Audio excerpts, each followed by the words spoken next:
asociada al envejecimiento, una mirada multidisciplinar desde el enfoque epidemiológico, biomédico y clínico. Un servidor que el coordina es Sergio Sánchez García, jefe de la Unidad de Investigación, Epidemiología y Servicios de Salud del área de envejecimiento. Hoy vamos a tener la presentación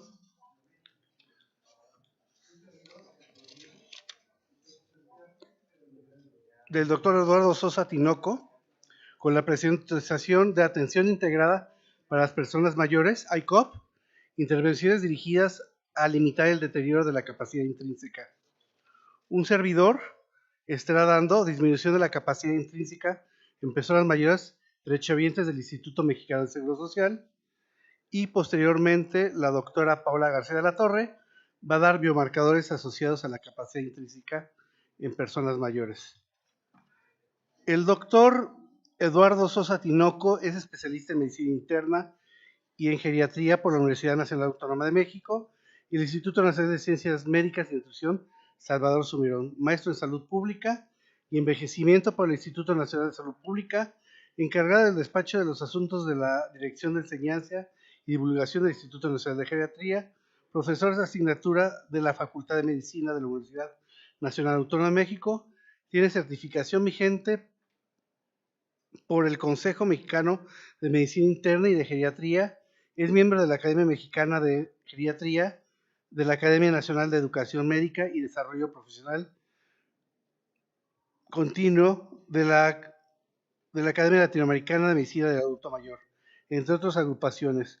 Cuenta con varias certificaciones, estándares de competencia sobre atención gerontogeriátrica por el Consejo Nacional de Normalización y certificación de competencias laborales.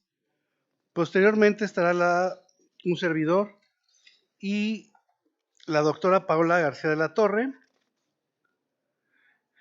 que pertenece a la Unidad de Investigación Epidemiológica y Servicios de Salud, área envejecimiento, investigador del IMSS, estudia la licenciatura en Biología, en UNOPED de Puebla, la maestría y doctorado en Ciencias en la UNAM, realizó una estancia académica en la Universidad Complutense de Madrid, España. Cuenta con 13 publicaciones hasta la fecha. Su principal línea de investigación es la relación con la búsqueda de biomarcadores para detección temprana de deterioro cognitivo en pacientes envejecidos, así como los trastornos depresivo mayor en comorbilidad con enfermedades neurológicas. Trabaja además con modelos murinos para las enfermedades de Alzheimer en busca de cambios moleculares y estructurales debido a la progresión de la enfermedad.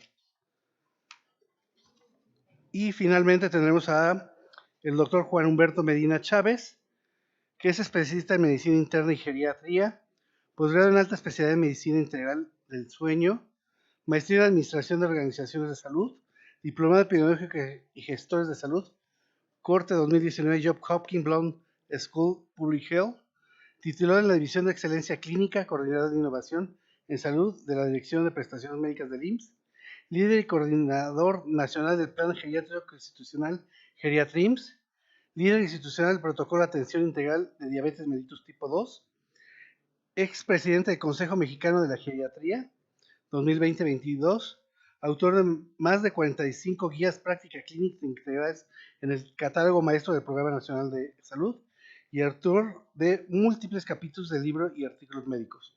Por favor, doctor, ¿te gusta pasar?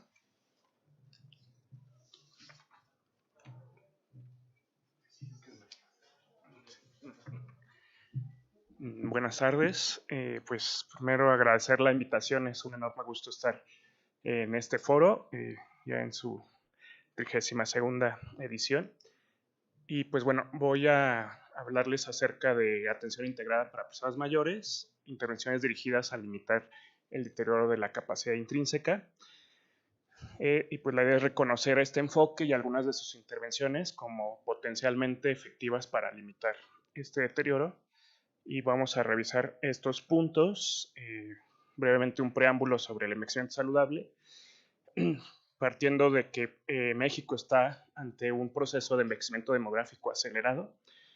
Como pueden ver aquí en la imagen, de 2015 a 2040 se está duplicando la proporción de personas de 60 años y más en el país, Es decir, va a tomar alrededor de 25 años, lo que a países como Francia les tomó 150 años. Entonces, esto implica que tenemos muchísimo menos tiempo para prepararnos y poder afrontar los retos y las oportunidades que el envejecimiento representa. Actualmente hay ya más de 1.100 millones de personas mayores en el mundo, en nuestro país más de 16 millones, y en la población derechohabiente del IMSS más de 11 millones, ¿no? El 18.5% de la población derechohabiente en el IMSS son personas mayores, y de ahí la importancia de revisar estos temas para esta institución. También resaltar que la vejez representa la etapa más heterogénea de la vida, donde el proceso de envejecimiento, si bien es universal, la manera en que esto se lleva a cabo es única para cada persona. Y bueno, la envejecimiento saludable, de acuerdo a la Organización Mundial de la Salud, en este marco que se publicó en 2015, se define como el proceso de fomentar y mantener los atributos relacionados con la salud que permiten a las personas ser y hacer lo que es importante para ellas y tener bienestar en la vejez, ¿no? Esto último de capacidad de ser y hacer lo que es importante, bajo este marco conceptual, se refiere a la capacidad funcional, que está determinada por la interacción entre la capacidad intrínseca y los entornos donde las personas viven y han vivido. Y la capacidad funcional pues tiene que ver con estas capacidades de satisfacer las necesidades básicas, de establecer y mantener relaciones, de aprender, crecer y tomar decisiones, de contribuir a la sociedad y de moverse. Este esquema también nos muestra este concepto. Este cubo guinda representa la capacidad intrínseca, que es el conjunto de capacidades físicas, mentales y psicosociales que todas las personas poseemos a nivel individual, y entran aquí características personales como la edad, el sexo, el género, el grupo étnico, la escolaridad, etc. También aspectos genéticos se incluyen en la capacidad intrínseca, así como características de salud. Los hábitos, sean benéficos o perjudiciales, las enfermedades, las lesiones, los trastornos, los cambios asociados al envejecimiento, todo eso se enmarca dentro del concepto de capacidad intrínseca. Y esta área de color azul claro representa la capacidad funcional, que veíamos esta capacidad de ser y hacer lo que es importante para cada quien, que con estas flechas direccionales pues se representa que es un espacio moldeable que puede aumentarse o disminuirse dependiendo de la capacidad intrínseca y si los entornos donde las personas se encuentran son habilitadores o no.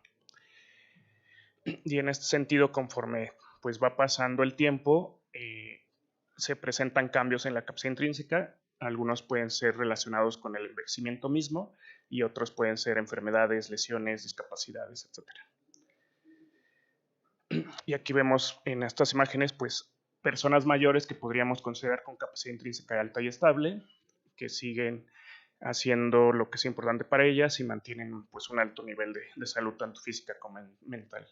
Algunas ya con disminución de esta capacidad intrínseca, incluso ya en situación de discapacidad, que requieren ayudas técnicas como bastones, andadores, o aquellas personas ya con pérdida considerable de la capacidad intrínseca, como podrían ser personas con demencia o con enfermedades crónicas ya más avanzadas, incluso en situación terminal. Y de esta manera es que con este concepto de capacidad intrínseca es posible identificar las intervenciones pues, más apropiadas para las personas mayores. Y también recordar que esta capacidad intrínseca se va construyendo a lo largo de la vida, desde que nacemos, durante el crecimiento y desarrollo, en la niñez, en la adolescencia, en la juventud, y eso pues determina cómo llegaremos a la vejez. También aquí es muy importante resaltar la gran variabilidad que hay en distintos parámetros de capacidad intrínseca.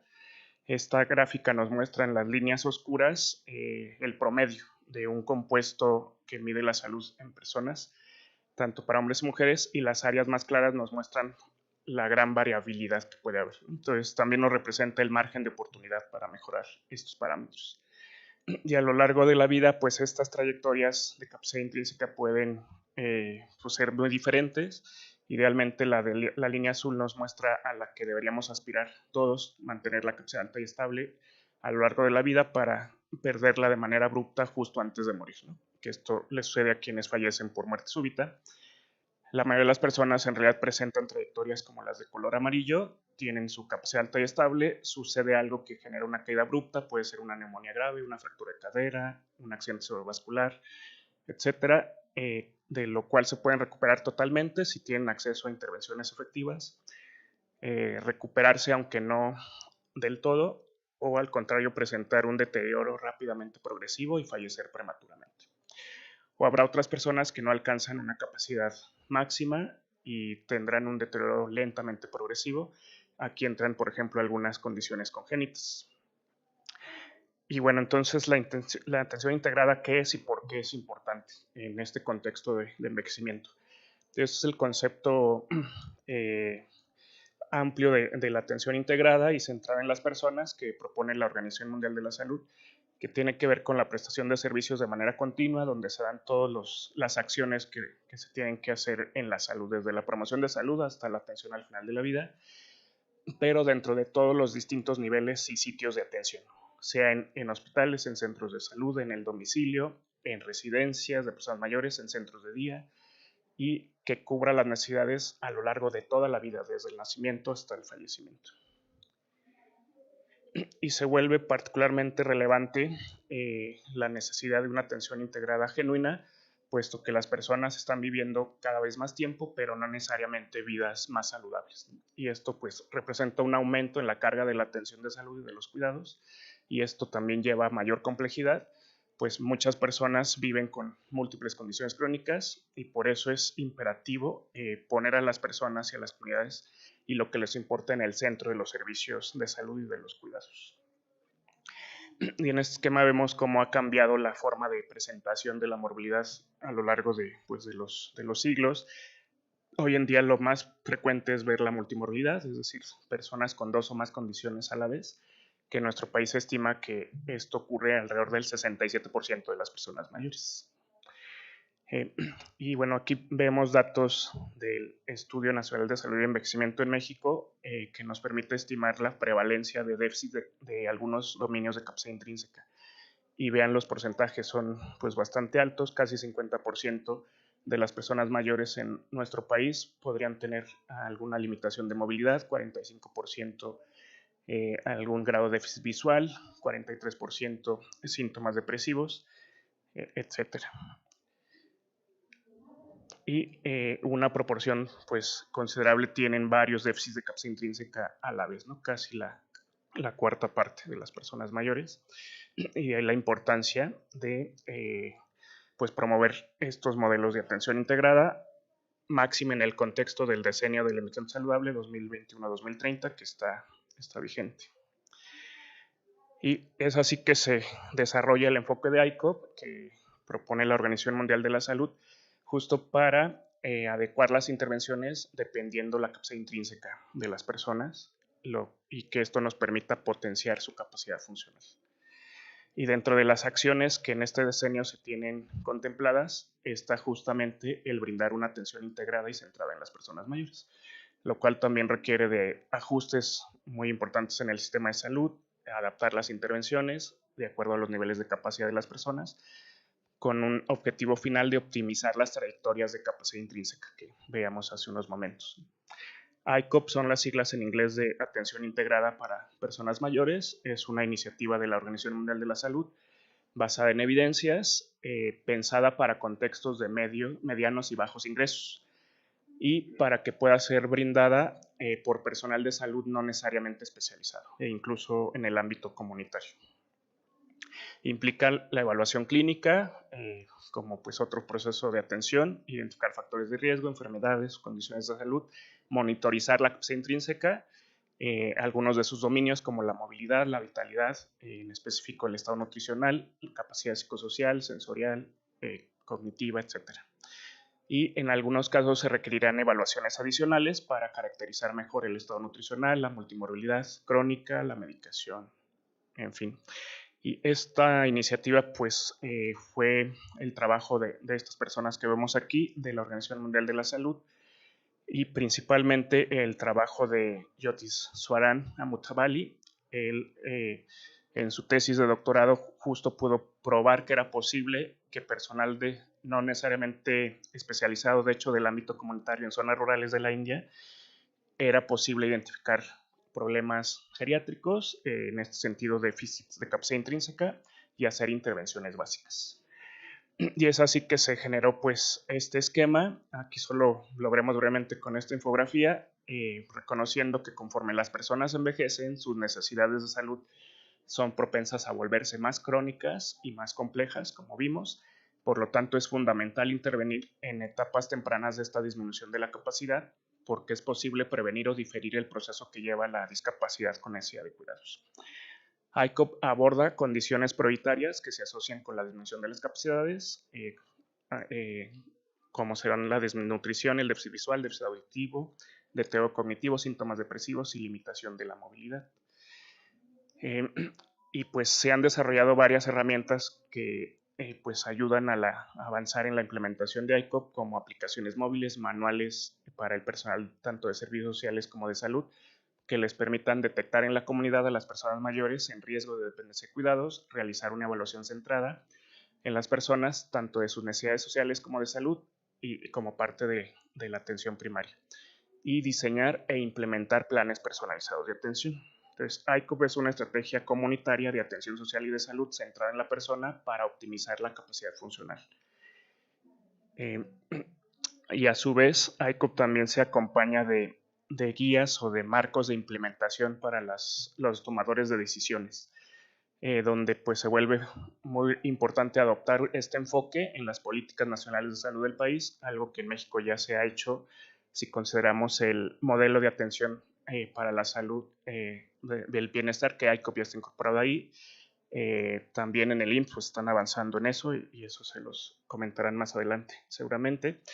Y es necesario evaluar la capacidad del país para brindar una atención integrada pues, genuina, identificar las brechas, hacer un plan para disminuir las mismas y monitorizar los avances. También se vuelve una estrategia de implementación indispensable, aunque no suficiente, el entrenar al personal, tanto de servicios de salud como sociales, en este enfoque que les permita pues, poder brindar esta atención. Entonces, el esquema general de ICOP se basa en detectar problemas de capacidad intrínseca en estos dominios que habíamos mencionado,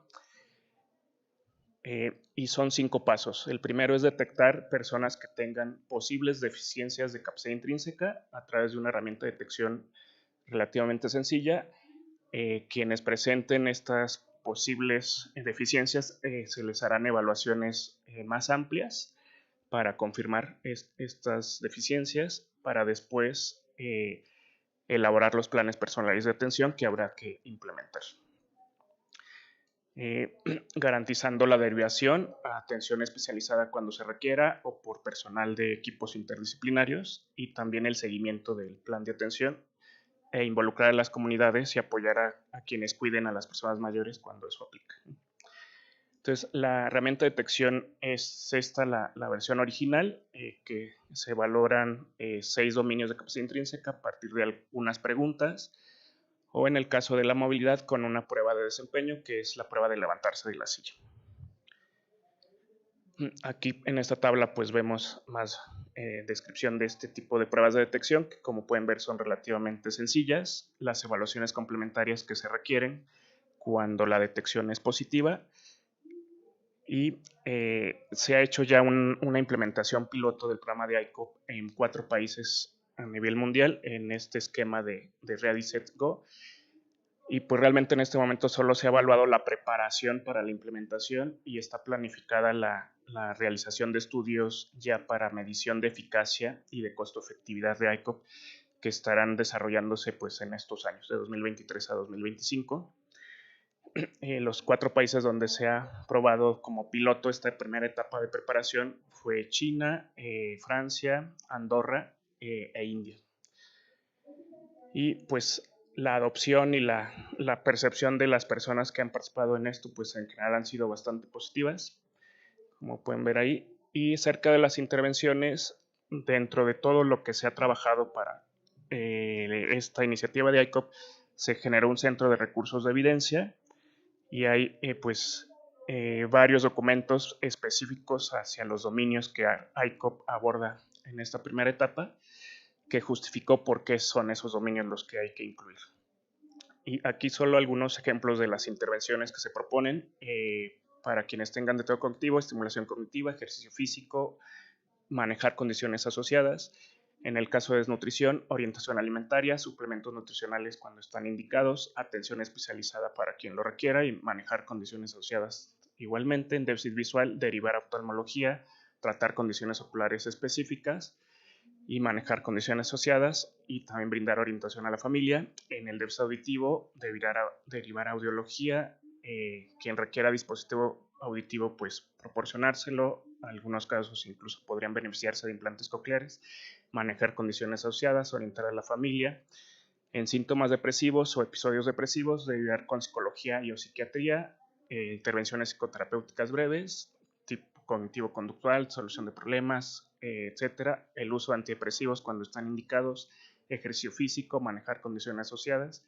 En la limitación de movilidad, ejercicio físico, ayudas técnicas como bastones, andadores, intervenciones nutricionales, manejar condiciones asociadas. Entonces, en realidad la gama de intervenciones, como pueden ver, es bastante amplia. Y también de la OPS se ha generado un catálogo de programas de efectividad demostrada, incluso con un marco lógico de cómo se tiene que planificar la implementación de programas como estos. Y solo como ejemplos de intervenciones a través de programas, está de Tomando Control de Salud, diseñado para personas que viven con enfermedades crónicas. Intervenciones de ejercicio físico como el programa de Vivifrel, que es un programa de ejercicio multicomponente. Y vamos a ver brevemente algunas de pues, los resultados hasta ahora. De este programa de Tomando Control de Salud, pues vean solo algunos de los testimonios que las personas mayores que han participado nos han compartido. Creo que no se escucha el audio. Pero bueno, en general pues es una percepción muy positiva, donde aprendieron a alimentarse mejor, a hacer actividad física, a afrontar las enfermedades crónicas, a tomar decisiones, a pues enfrentar la incertidumbre que a veces las descompensaciones y la enfermedad crónica puede representar. Y en cuanto a ejercicio físico, el programa de Vivifrel se ha probado en personas mayores hospitalizadas y ha demostrado que mejora varios desenlaces de desempeño físico, de función cognitiva. Y esto también se ha evaluado ya en el ámbito comunitario, donde también ha demostrado que mejora varios componentes de la capacidad intrínseca. Sobre todo en quienes tienen mayor deterioro, como podrían ser las personas con fragilidad. Entonces, en conclusión, pues la capacidad intrínseca y el alimento saludable están siendo cada vez de mayor importancia. Ya están pues habiendo avances en la implementación de esta estrategia. Sin embargo, aún hace falta demostrar de manera pues más completa la efectividad ya en la práctica real y en distintos contextos de implementación. Y que eso pues está planificado, como veíamos, en siguientes etapas, y que pues es necesario considerar abordajes de investigación combinados desde puntos de vista teóricos, conceptuales y metodológicos diversos, y pensando en modelos de evaluación de programas, ciencias de implementación, evaluación realista, estudios de casos, estudios pragmáticos y estudios económicos, ¿no? Como vimos hace unos momentos en la conferencia magistral, eso también será fundamental para avanzar en la diseminación de la implementación de ICO. Y pues la idea sería poder lograr que todas las personas mayores tengan un envejecimiento saludable, como vemos en este video, de la misma persona con dos trayectorias muy diferentes de envejecimiento.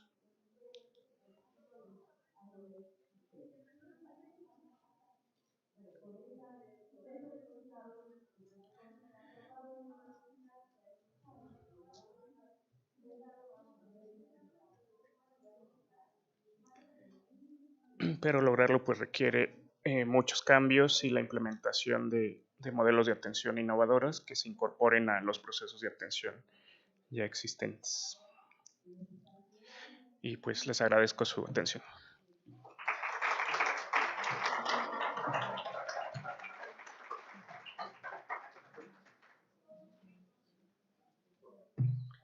Muchas gracias, doctor, por su presentación. A continuación, yo continuaré con la parte epidemiológica.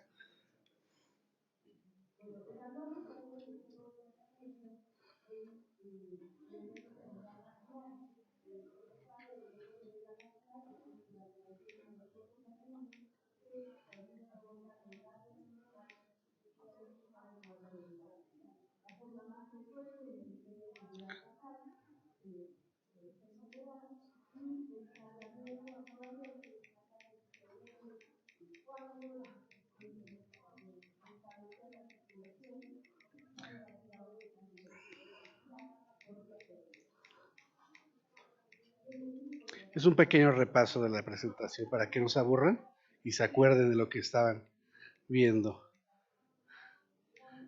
Ya casi, ya casi.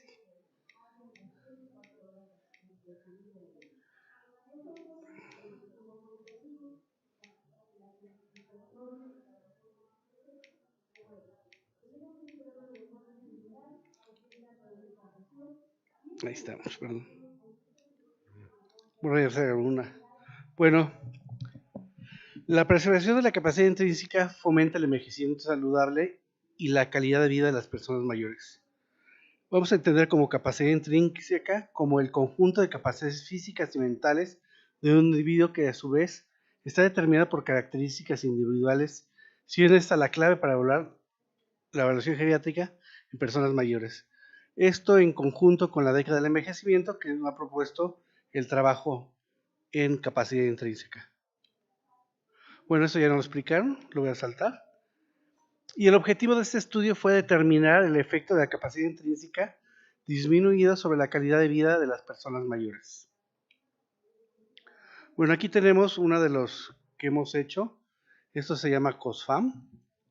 Nosotros tenemos una corte que hemos trabajado desde 2014 hasta la fecha. Y en el 2019, que va a ser la parte que vamos a marcar, aquí refrescamos la corte y es donde vamos a tomar la prevalencia y el estudio se enfoca ahí. Obviamente es un estudio, un análisis secundario de la base de datos de la primera ronda de la corte de 2019 de COSFAM.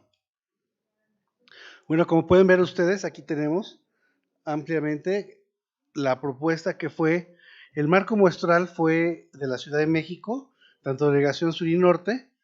Teníamos en ese entonces más de 1 millón de personas, seleccionaron al azar 20,000, de las cuales algunas no correspondían sus direcciones.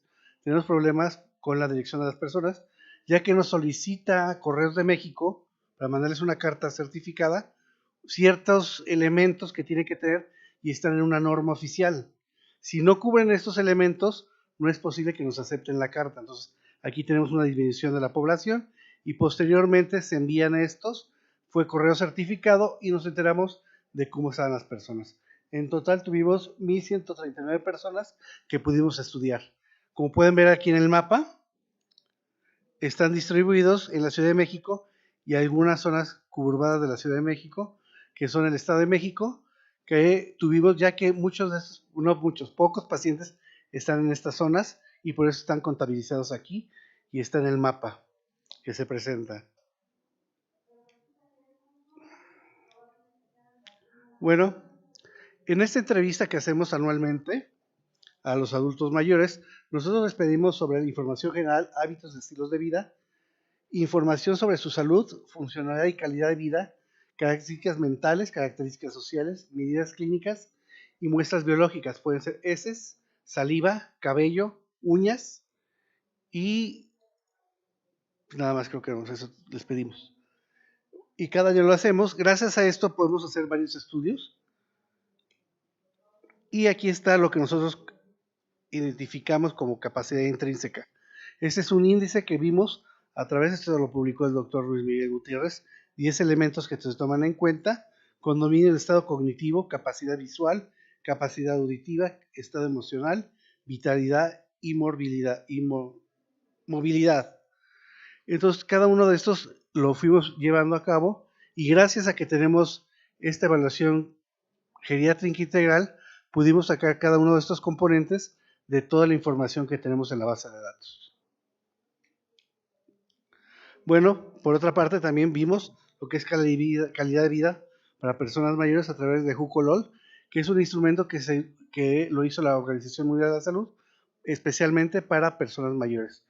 Entonces, dentro de los conceptos o las esferas que maneja, es la capacidad sensorial, la autonomía, la actividad pasada, presente y futura, la participación social, la muerte y miedo al morir, y la intimidad. Por otra parte, utilizamos también un instrumento sobre calidad de vida, que es el F76, que es genérico y que puede ser comparado en cualquier edad. Y finalmente utilizamos el Geriatric Health Assessment Index, que es un instrumento de calidad de vida relacionada con la salud oral, donde mide función física, función psicosocial, dolor e incomodidad. Bueno, tuvimos la muestra, fue de 1.139 personas mayores de 60 años y más, que la edad promedio es de 66, con una desviación estándar de 5.7 años. Las mujeres fueron 561 mujeres, con una edad de 65.5, y los hombres fueron 608, con una media de edad de 66.4. Nosotros aquí en el JUCOLOL lo que observamos fue que el 46.2%, 46.2 de la media con un 6.8 eran las personas que tenían capacidad intrínseca normal y inferior al 45.2 que fueron las personas que tenían baja capacidad intrínseca. Le llevamos baja capacidad intrínseca a las personas que tenían el percentil mayor a 75, que es decir, nosotros así que lo acomodamos como eran los valores, y en el percentil 75 en adelante fue lo que se tomó. Son 10 puntos lo que se toma de capacidad intrínseca, entonces a mayor puntaje, mayor pérdida de capacidad intrínseca. El componente de salud mental vimos que efectivamente también igual, las personas que tienen capacidad intrínseca normal tuvieron 50.7 en el componente de salud mental, y para las personas que tuvieron baja capacidad intrínseca fue de 46.7. Para el componente de salud física obtuvimos también 52.4, comparados con las personas que tienen baja capacidad intrínseca, que fue de 45.0. Todos estos datos son solamente dos significativos: el componente de salud mental y el componente de salud física, genérico. Por otro lado, vimos también las medias. Hicimos una comparación también para la función física entre la no disminuida y disminuida, y observamos que efectivamente que hay una disminución en cada una de las funciones. Observamos que para las personas en función física no disminuida 18.24 y disminuida 17.6, que fue significativo. Función psicosocial 22.5 para las personas con disminuida, y la persona disminuida 21.5. Para dolor e incomodidad 13.9, y para las personas que tienen disminución 13.2, también significativo. Y ya en su conjunto, para ver la calidad de vida relacionada con salud oral, obtuvimos el 54.68 para la no disminuida, y para disminuida 51.84, que fue también estadísticamente significativa. Bueno, como conclusión podemos ver que las personas mayores con capacidad intrínseca disminuida tienen menor calidad de vida relacionada con la edad. Sí, muchas gracias.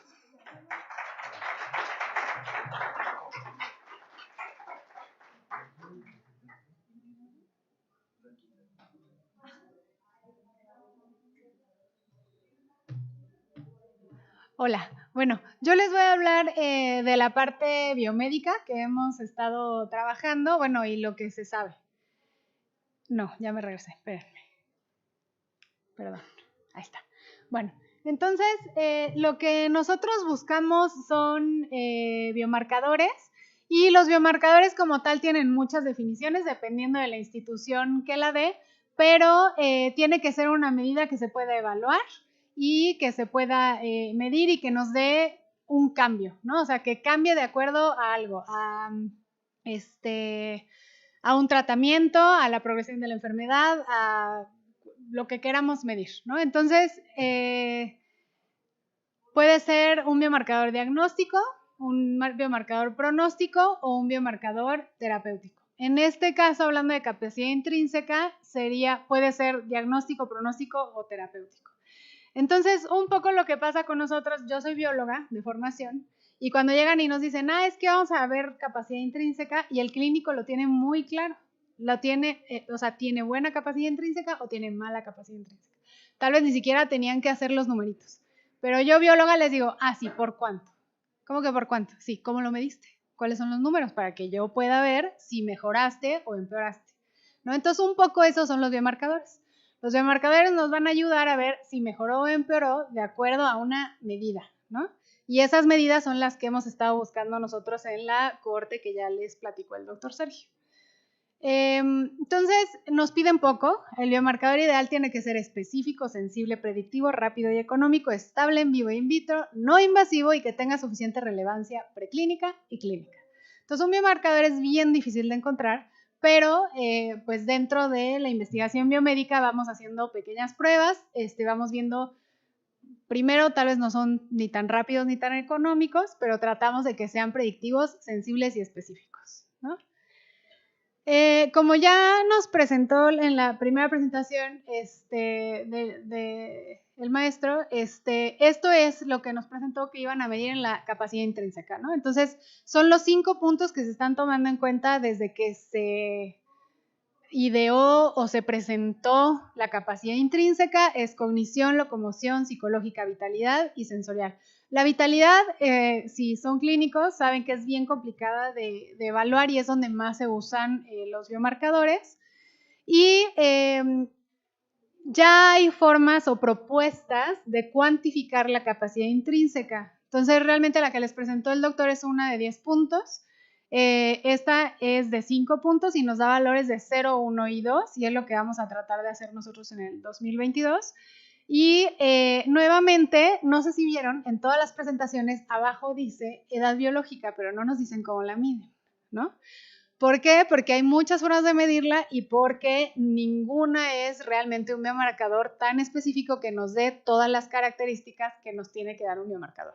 Entonces tenemos varios. Hay varias cosas que ya sabemos que podemos medir en el adulto mayor, que es la integridad del DNA. Sabemos que el DNA se va, por ejemplo, dañando por la edad. Es muy similar al cáncer, o sea, hay muchas cosas en envejecimiento que son similares al cáncer en cuanto a biología específico. Entonces, la integridad del DNA se puede ver nuclear o mitocondrial, podemos ver cambios epigenéticos, podemos ver senescencia celular, que fue lo primero que se identificó en envejecimiento, células madre, glicanos, microbioma y comunicación intracelular, que realmente la medimos como inflamación, que también está muy de moda en envejecimiento y se conoce como inflammaging. Entonces, son las partes biológicas que hemos estado identificando y estos son los sistemas biomoleculares que se están revisando, evaluando, porque ya sabemos que hay una asociación con el envejecimiento. ¿Qué quiere decir eso? Que sabemos que tiene una relación, tal vez no con la edad cronológica, pero sí con su estado de salud, ¿no? Entonces, esto es lo que nos va a ayudar. ¿Qué se sabe de capacidad intrínseca? Pues no mucho. El único trabajo que encontré fue de inflamación. Entonces, lo hacen longitudinal y aquí, por ejemplo, no se ven mucho los números, no importa, pero en la tabla, la primera parte de la tabla es el índice de capacidad intrínseca de 4 dominios. Y el lado derecho es el índice de capacidad intrínseca de 5 dominios. En uno hay significancia en todas las moléculas de inflamación, en el otro no tanto. Entonces, por eso para nosotros los biólogos es muy importante que nos digan cómo van a medir la capacidad intrínseca, porque si no sabemos cómo la están midiendo y qué valores están usando, pues puede que la significancia no sea realmente biológica. Puede ser estadísticamente significativo. Eso no quiere decir que biológicamente tenga sentido. Ahora, ¿por qué es importante saber todo esto? Si yo sé que estoy afectando la inflamación en la capacidad intrínseca y le doy un antiinflamatorio, debería mejorar la capacidad intrínseca. Si no, entonces no es un biomarcador de capacidad intrínseca, simplemente pues está inflamado y ya, y tiene la capacidad intrínseca afectada. Pero, por ejemplo, en el lado derecho, lo que hacen es separar por cada uno de estos dominios. ¿Qué pasa si lo separamos por dominio? Ya sabemos que en el deterioro cognitivo hay inflamación. Ya sabemos que los que tienen sarcopenia tienen inflamación. Entonces, ¿de qué nos sirve si eso ya lo sabemos? Necesitamos que la significancia sea en la capacidad intrínseca, no uno por uno, porque entonces no es un biomarcador de capacidad intrínseca, es un biomarcador de cualquiera de esos otros dominios que se están tomando en cuenta. Entonces, esto es lo único que yo encontré, y si alguien ha encontrado algo más, me puede corregir al final de la presentación, que esté asociado a capacidad intrínseca. Uno de los problemas es cómo se mide. Para poder esta asociación tenemos que saber medirlo. Estos son algunos de los trabajos que ya tenemos que nos van a ayudar como a llegar a una homologación de esta medición y que nos va a ayudar a nosotros los biólogos a poder identificar biomarcadores. Ahora, ¿qué tenemos con COSFAM? ¿Cuáles son las perspectivas? Pues la verdad es que ya estamos súper emocionados, pero no hemos hecho ninguna correlación con capacidad intrínseca. Entonces, una de las cosas que ya tenemos es la epigenética. Aquí lo que les estoy presentando son relojes epigenéticos.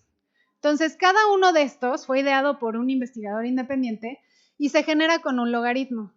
Entonces, mediante la epigenética general del DNA de los individuos, nos va a decir epigenéticamente en dónde está realmente nuestra edad. Y aquí lo que estamos viendo es la aceleración de acuerdo a la edad cronológica. Entonces, si lo vemos más abajo, es que estamos mejor que nuestra edad cronológica. Si lo vemos más arriba, es que estamos peor. Entonces, nos dimos cuenta de varias cosas. Aquí es una población muy específica porque todos tuvieron COVID. Y vemos que nuestra población está bien. En general, también son 40 muestras. O sea, por eso les digo que estamos evaluando. Pero nosotros ya tenemos la epigenética de 250 individuos y ya pudimos evaluar la capacidad intrínseca. Entonces, lo que falta es hacerlo, ¿no? Y ya meternos a trabajarlo. Pero son cosas que ya pudimos hacer con la población derechohabiente, ¿no?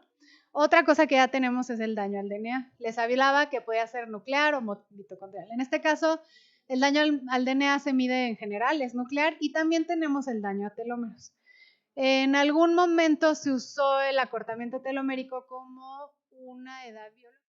La edad biológica. Ya nos dimos cuenta que muchas otras cosas participan, pero también tenemos la longitud del telómero de nuestra población. Y por último, el microbioma. Ya tenemos, estos son 100 personas de COSFAM en las que ya tenemos el perfil de su microbioma. Nos falta dinero para poder sacar los otros 400. Tenemos 500 muestras del 2022. Y lo que nos dimos cuenta es que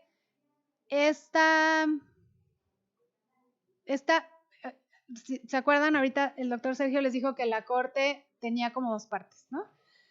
Un primer reclutamiento y un refrescamiento de la muestra.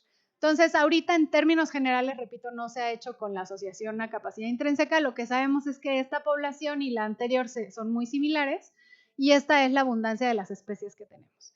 Entonces, no me voy a meter más porque, también decir, esta es una colaboración con el Instituto Nacional de Geriatría, esta también es una colaboración, esta es una colaboración con el Instituto Nacional de Genómica Humana, y lo del telómero también. Entonces, todo lo hemos hecho con colaboraciones, volviendo a que sin el otro no podemos trabajar, incluyendo a los clínicos. Nosotros sin la información clínica no podemos hacer nada. Y también esta parte de agradecimiento que nos mostraban de los programas del INGER, nosotros la hemos percibido y recibido amorosamente por parte de los integrantes de la COSFAM, ¿no? Que siempre nos agradecen la atención y el que les podamos decir, oye, estás bien en esto, estás mal en esto, aumenta o mejora tu nutrición o mejora tu ejercicio, lo que sea. Y el financiamiento para los estudios anteriores, que fue por COVID, nos lo dio el Alzheimer Association y la National Academy of Neuropsychology, pero tenemos muchísimas colaboraciones y cada colaborador ha conseguido fondos independientes. Esto solo para recalcar que no trabajamos solos, nunca hemos trabajado solos y que estamos abiertos también a colaboraciones. Dentro del IMSS participamos con varias unidades. Yo soy de la unidad de investigación médica en enfermedades neurológicas y por eso me pude involucrar con una unidad de epidemiología y sistemas de salud, ¿no? Entonces, no sabemos mucho de biomarcadores de capacidad intrínseca, pero vamos por muy buen camino. Tenemos cosas muy innovadoras que ya esperemos sacar a principios del próximo año y tenemos muchas colaboraciones, ¿no? Entonces, esperemos tener ya un biomarcador que nos guste a todos Y creo que de mi parte, sí, sería todo. Muchas gracias.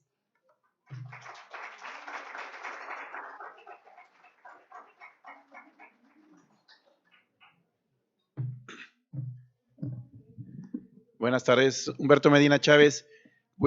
Como dice el simposium, de la parte molecular a la epidemiológica y a la clínica. Vamos a ver lo clínico, qué es lo que estamos haciendo por la atención de los adultos mayores. Entonces, esta es la cronología de lo que es el programa Geriatrims. Permítanme, perdón. Listo. El programa o el Plan Geriátrico Institucional Geriatrims surge en 2010.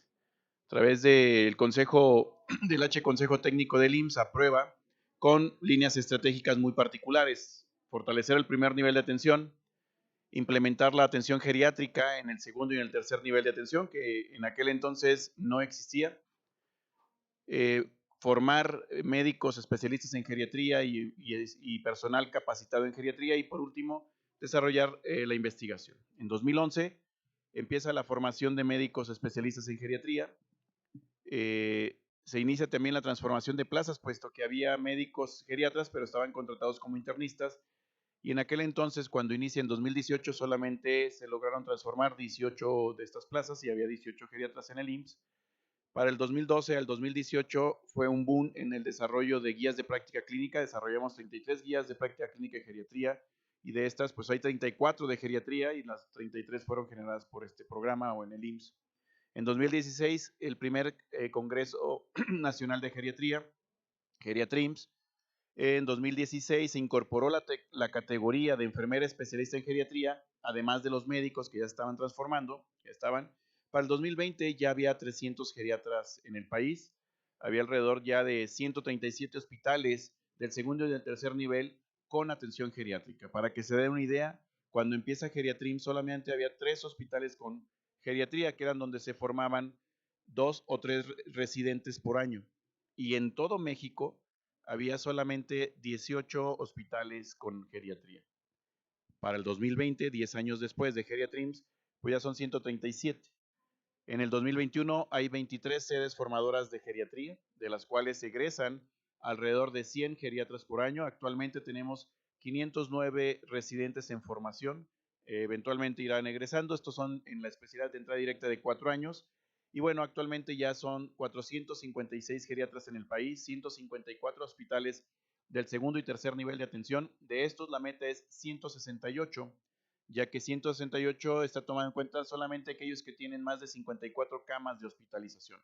Los demás son hospitales subzona o hospitales más pequeños, los cuales no tienen tal vez la capacidad para aceptar mayor cantidad de especialidades. Hay 184 enfermeras especialistas en geriatría repartidas en los 3 niveles de atención, y ahorita voy a comentar sobre esta parte. Esta es la cronología comparativamente con otras instituciones. El IMSS entra tarde a la atención geriátrica. El ISSSTE y la Secretaría de Salud en los 80 empiezan a abrir su curso de especialización, tienen su primer servicio. En los 90 se van creciendo el ISSSTE, va creciendo Pemex. El IMSS inicia a principios de los 2000 con 3 sedes en hospitales realmente pequeños: 17 de Monterrey, 27 de Tlatelolco y la 89 de Guadalajara. Hospitales, podemos llamarlo de esta manera, medianos, hospitales generales de zona. Pero conforme va creciendo esto, se van desarrollando más, y cuando eran solamente 3 hospitales, pues ya lo mencionamos, actualmente ya son 168 hospitales.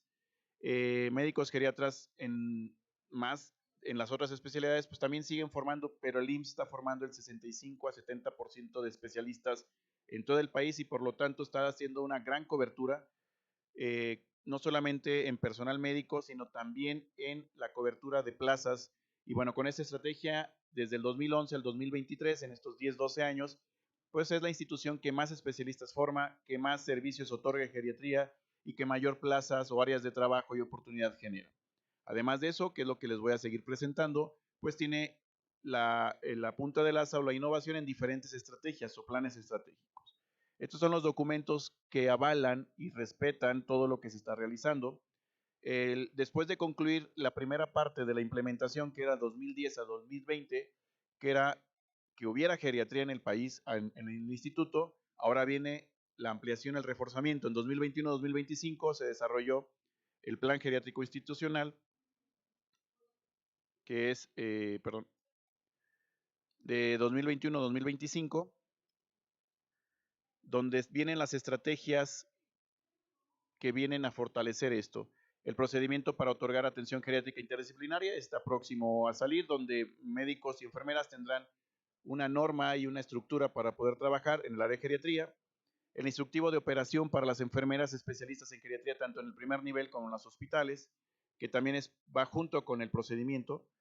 Los criterios de referencia del primero al segundo nivel de atención, y esto también ayuda a otras áreas y a otros hospitales como de otras instituciones para poder normar qué pacientes son los susceptibles, y aquí es donde entra la capacidad intrínseca.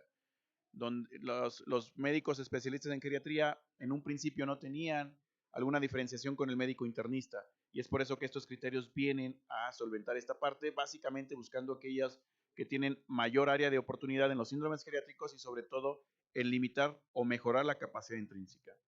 También los criterios de hospitalización de hospitales de segundo nivel y las estrategias, el código delirium, ortogeriatría, campaña para el cero discriminación y prescripción razonada. El modelo de geriatrim se empieza como interconsultante, posteriormente se abre la consulta externa con consultorios específicamente. A partir del 2016, todos los hospitales nuevos que se crean en el IMSS, todos crecen ya con geriatría.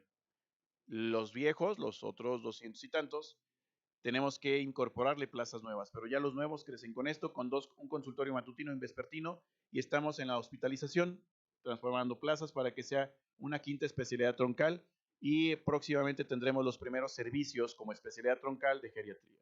Las estrategias que actualmente en este quinquenio estamos desarrollando es código delirium, ahorita les platico cada una de ellas, ortogeriatría, el ICOPE, que ya lo comentaron, lo tomamos muy en serio y lo estamos llevando a cabo como una estrategia nacional. Las 8 prácticas para la cero discriminación. Esto también no solamente es cuestión médica, también tenemos que ver cuestión social. El Congreso Internacional, que ya fue su 7ª edición, todo un éxito.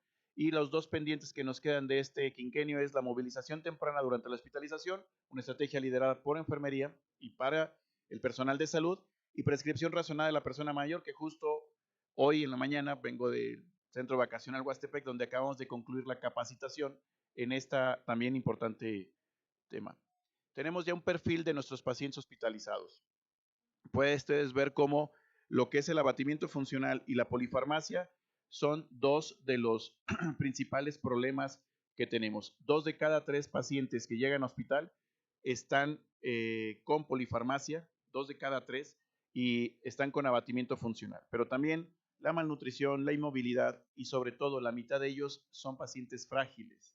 Y de los pacientes frágiles, también la sarcopenia va muy de la mano de ella, al igual que el síndrome de caídas, y 1 de cada 4 está deprimido. Entonces, es importante entender que cuando llega un paciente al hospital no es solamente con un problema como neumonía o una infección de vía urinaria, ese es el desencadenante. Detrás de él trae un sinnúmero de síndromes geriátricos que son componentes que pueden afectar tanto la capacidad funcional como la capacidad resolutiva.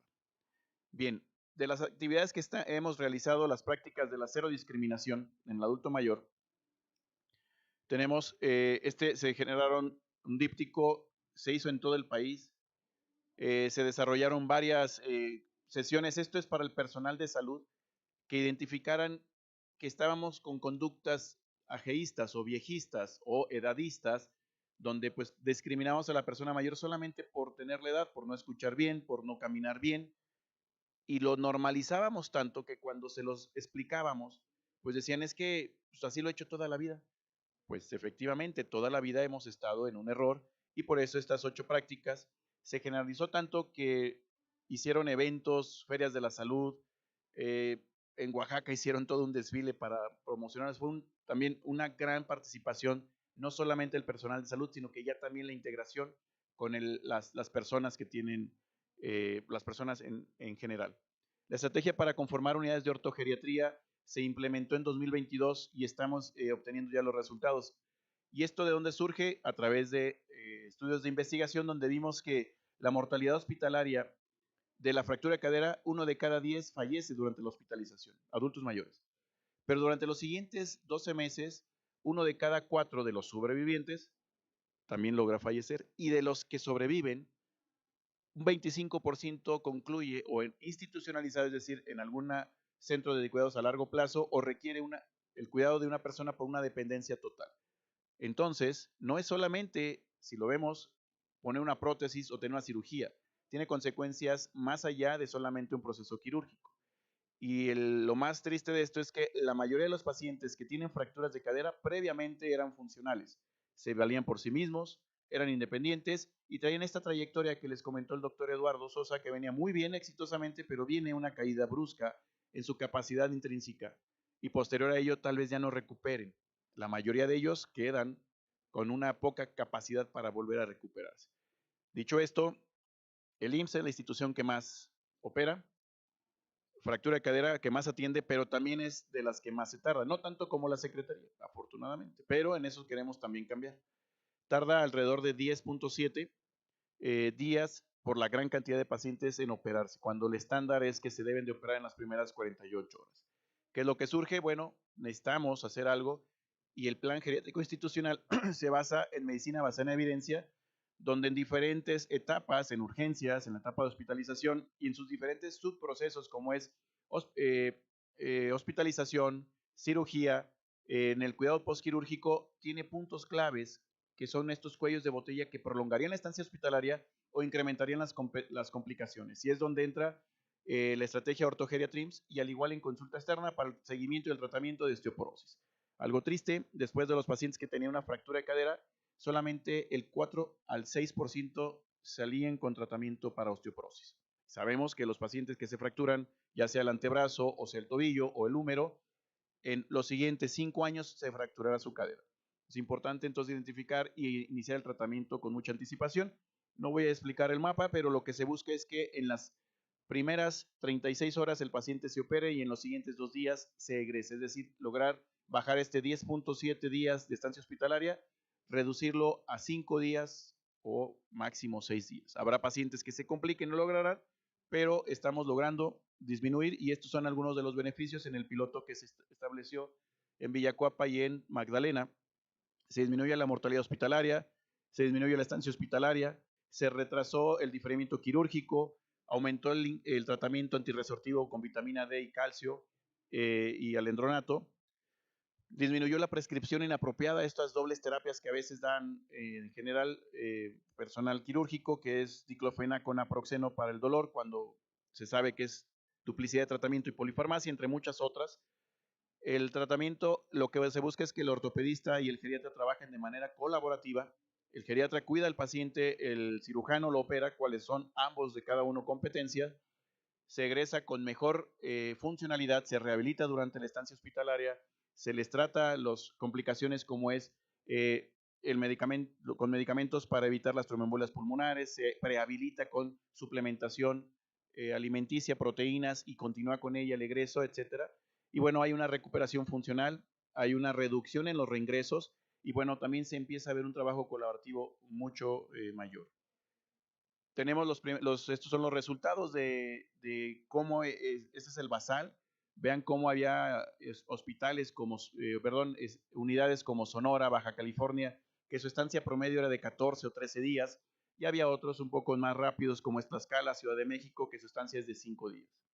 Pero todo esto se mide y cada 3 meses se les envía retroalimentación a las unidades, a los jefes de prestaciones médicas y a los directores de cada uno de estos hospitales donde se opera la fractura de cadera, y es entonces donde empezamos a tener esta retroalimentación. No solamente es un número, sino es un indicador que vamos viendo de calidad de atención, porque se vio que entre menos días de estancia hospitalaria, menos complicaciones y mayor rehabilitación. Donde se impactaba en que más pronto pasaran a hospitalización, en que más pronto pasaran a quirófano y entre que más pronto se egresaran. ¿Cuál era la clave de todo este proceso de análisis? Entre más pronto se egresen con tratamiento quirúrgico y tratamiento médico adecuado, mejor funcionalidad, menor mortalidad, entre otros.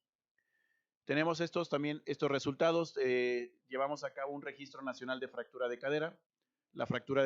Este registro Stancirel sí tenemos los primeros datos, son los descriptivos, ya estamos haciendo algunas inferencias, como pueden ver en la gráfica de su lado derecho. Los pacientes, a mí me enseñaron que se fracturaban más en el baño y en la noche, pues en este registro se están cayendo más durante las 11 de la mañana a las 3 de la tarde.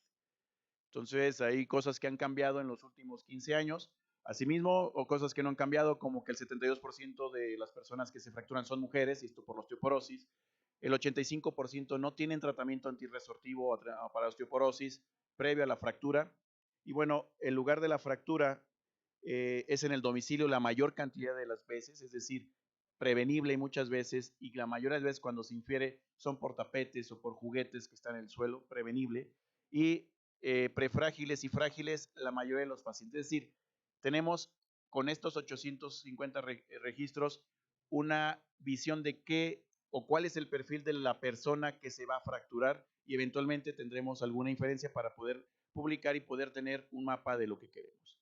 ¿Qué estamos haciendo en el primer nivel de atención? Esto se realiza en hospitales de segundo y tercer nivel, específicamente en ortopedia, pero el ICOPE o la atención integrada en la persona mayor para un envejecimiento saludable, en 56 unidades de medicina familiar de todo el país se lleva a cabo lo que ya les comentó el doctor Eduardo Sosa, esta estrategia, esta herramienta de un tamizaje rápido de las principales patologías que deterioran la capacidad intrínseca.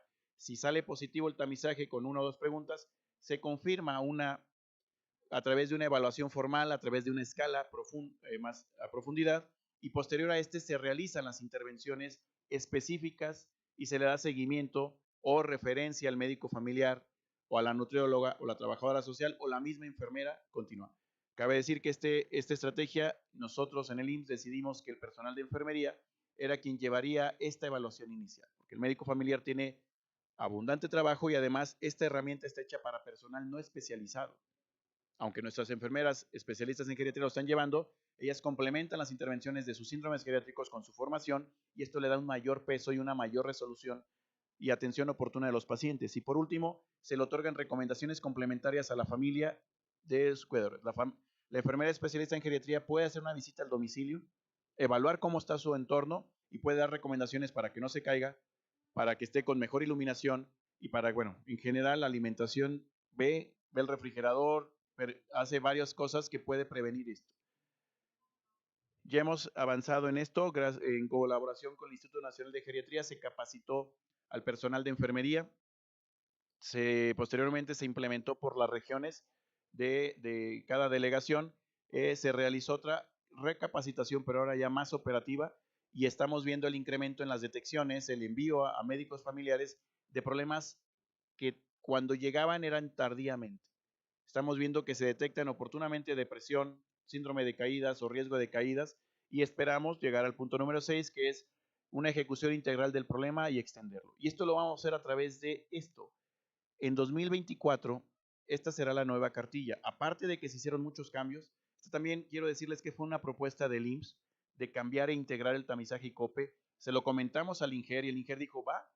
Entre los dos empezamos a mover, y el ISSSTE, la Secretaría, que también la Secretaría nos costó un poco de trabajo, pero aceptó los cambios, y algunos no eran tan complicados, ya que la Cartilla Nacional del Adulto Mayor, pues todavía venía que diéramos anticonceptivos a las mujeres adultas mayores. Entonces creo que no hubo tema, con eso les abrimos la puerta y le dijimos, oye, vamos a cambiarla por esto, y de ahí nos servimos con la cuchara grande, incluimos este tamizaje de depresión, de trastornos de la marcha, de alimentación, pero además pusimos otras cosas como riesgo de caídas, como ejercicio funcional en las herramientas, y quitamos algunas de las sesiones que se deberían dar de promoción a la salud y las orientamos más al adulto mayor. Esta nueva cartilla nacional de salud pues tiene ya más un enfoque más geriatrizado, y se ve entonces la participación activa de las personas que nos dedicamos al envejecimiento. Otra estrategia también, la estrategia código delirium, porque estas enfermedades que estamos viendo, si ven primer nivel, prevención, ortogeriatría, puesto que nos cuesta mucho y deteriora mucho a los pacientes, y delirium, porque es un problema no diagnosticado, pasa desapercibido, y se cree que es porque está, con comillas, viejito el paciente. Y esto es porque el delirium, que es diferente a los delirios o los trastornos psiquiátricos, es un trastorno agudo que se presenta en la persona por algún evento agudo, como puede ser una infección de vía urinaria, un infarto, un descontrol metabólico, algo urgente, o un cambio de domicilio muchas veces, o estreñimiento o retención urinaria. Las causas son muchas, pero aquí el tema es que está en hospital y el paciente puede llegar inconsciente y antes de siquiera hacer algo básico, ya están solicitando tomografías, haciendo punciones lumbares pensando que es algún tipo de enfermedad neurológica como meningitis, o al contrario, en el otro extremo, el nihilismo, que es no hacer nada porque está viejito, porque está dormido, déjalo, está dormido en todo el día, pero en la noche combativo y le pasaron medicamentos. Bueno, esto lo vimos y veíamos que había una alta incidencia de delirium, pero una baja registro de diagnóstico. Entonces decidimos generar la estrategia Código Delirium, el cual es un curso que puede tomarse ya sea por plataforma educativa, pero también se dé presencial. Los geriatras y las enfermeras constantemente están capacitando al personal de los hospitales en esta estrategia que se llama Código Delirium, un curso de 4 horas, y también cada año es el Día Internacional de Delirium. Así como hay algunas escuelas de geriatría que les interesa mucho la demencia, a nosotros en el IMSS nos interesa mucho el delirium. De hecho, es más impactante para nosotros un mal tratamiento del delirium, y por eso año con año estamos haciendo el Día Internacional de la Concientización del Delirium, nos sumamos a esta estrategia y bueno, tenemos trípticos, se desarrollan, se hacen campañas de concientización, se dan cursos de capacitación y cada vez más se difunde lo que es esta patología. Prescripción razonada en la persona mayor es una estrategia educativa, el cual busca una prescripción precisa, segura y personalizada e implementarla en el primer nivel de atención, a través donde los médicos de primer contacto busquen reducir el número de fármacos y limitar las interacciones o las reacciones adversas farmacológicas y las hospitalizaciones por lo mismo. Es una estrategia educativa, entonces desarrollamos un curso virtual que estará disponible a partir de enero y continuará y les daremos actualizaciones. Cursos presenciales donde el médico geriatra y el personal de educación colaboran conjuntos para que vaya el personal de atención primaria, se capacite en él, y adiestramientos en servicio donde un médico familiar está tomando la consulta junto con el geriatra y están haciendo análisis de casos, interacción de experiencias, y tenemos las actividades básicas de educación continua, que son sesiones generales, que son sesiones donde el médico geriatra va invitado a una unidad de medicina familiar a su sesión, capacita sobre farmacología geriátrica, cambios o alguna particular. Todo esto va a ser un programa permanente que buscará pues fomentar y facilitar la capacitación en prescripción razonada y todos los cambios. ¿Y esto por qué? Porque, como lo vieron, el principal síndrome geriátrico que llega al hospital es polifarmacia. Entonces no podíamos avanzar si no corregimos desde el primer nivel de atención y colaboramos con el primer nivel de atención para reducir los eventos adversos. ¿Qué se busca? Bueno, reducir eventos adversos, reducción de la tasa de hospitalización, mejorar la funcionalidad, la calidad de vida, disminuir los riesgos y las caídas, los cuadros de delirium y otros síndromes geriátricos, y al final una satisfacción del usuario y del familiar. También se desarrollaron los congresos internacionales. El Congreso Geriatría el séptimo pues fue híbrido, hubo ya 4 auditorios, estos son los números, hubo 1089 personas presenciales, 659 fueron virtuales, 40 módulos, 137 ponentes, 112 ponencias, 13 talleres, pues todo muy divertido. Se presentaron carteles a través de un concurso de investigación, ese fue el primer lugar, un concurso de conocimientos de residente donde participaron 30 sedes formadoras de geriatría, también estuvo muy divertido y muy reñido. Tenemos esta página en intranet, solamente se ingresa a través de la intranet en el IMSS, es decir, por computadoras del IMSS, y ahí tenemos todos los documentos normativos, las guías de práctica clínica de geriatría, todas las presentaciones de Código Delirium, las de prescripción razonada y las de ortogeriatría para la capacitación y replicar los cursos están ahí. Tenemos las escalas de evaluación, tenemos todo lo de ICOPE, las sesiones, es decir, es donde se concentra todo el material para que el personal de todo el país pueda tomarlo. Y les decía el día de ayer al personal de educación, digo, en algunos hospitales podrá hacerse mucho porque es un solo hospital. Y es muy sencillo tal vez implementar una estrategia donde son 3, 4 médicos o 10 médicos y hay que capacitar a 100. Nosotros tenemos que multiplicarlo por 100 veces eso. No es 2, 3 médicos, son 200 o 300 médicos que tenemos que fomentar que sean los capacitadores para capacitar entre 3,000 a 6,000 médicos. Entonces, todo esto nosotros lo tenemos que ver en grande y es por eso que necesitamos herramientas como esta de la intranet. Y para concluir, trabajamos muy de la mano con prestaciones económicas y sociales. Ellos tienen estrategias que van dirigidas más bien al adulto mayor en la comunidad, como el Club del Adulto Mayor, como el turismo social. Ellos organizan a los grupos de adultos mayores y los llevan a los centros vacacionales del IMSS, como en Huastepec, como en Metepec, como aquí en la Trinidad Tlaxcala, o a la playa cercano a ellos. Y no es solamente un viaje de placer.